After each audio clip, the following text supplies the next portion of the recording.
Growing a business isn't easy. There are no hard and fast rules in business growth, as I'm learning. I thought it might be helpful for anyone out there who's interested to blog my progress. I wish I'd written about this earlier, but it's still very early on in my growth strategy to be of use to people who really want their businesses to succeed and grow. I'm not a trained business coach, just a run-of-the-mill business owner with hopes, dreams and aspirations for my business that I'm willing to work on in a practical way to make a reality. These are some of the subjects I will be touching on through my personal experience. Networking groups, are they right for you? Building a power team with your business partners.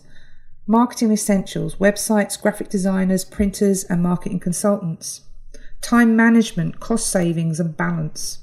Working with subcontractors, working with business strategists. Is it worth the investment? Can you streamline your business? Bookkeepers, accountants, tax and other scary stuff. Virtual assistants, do they work? Who am I? Do I need a mission statement? What about branding? All of those things that you cover starting up and growing your business.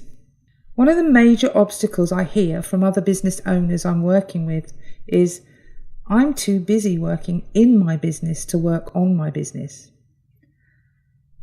Well, it's pretty simple. You've just got to make time. Get up an hour earlier or stay up an hour later, whatever works for you. If you have time to watch an episode of Game of Thrones or go to a ball game, then you have time. If you've time to go and get a pedicure or meet with your girlfriends at Earl's for a night out, then you have time.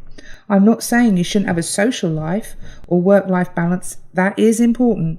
But how much do you want to grow? Are you willing to put in the hard work? Are you willing to put your money where your mouth is?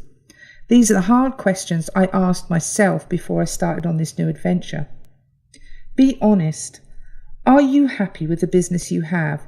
Just plodding along with a gradual adding of a few more clients each year? There's nothing wrong with that if that's what floats your boat.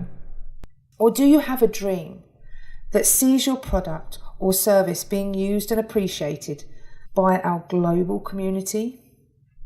If the second option is you, that one's the one I chose, by the way, then you have to make it happen. You have to invest in yourself with time, knowledge and money to achieve your goals. My journey began about a year ago when I made the decision and the commitment to get off my butt and change my dreams into reality. Stay tuned to my blog and come along for the ride. To be continued.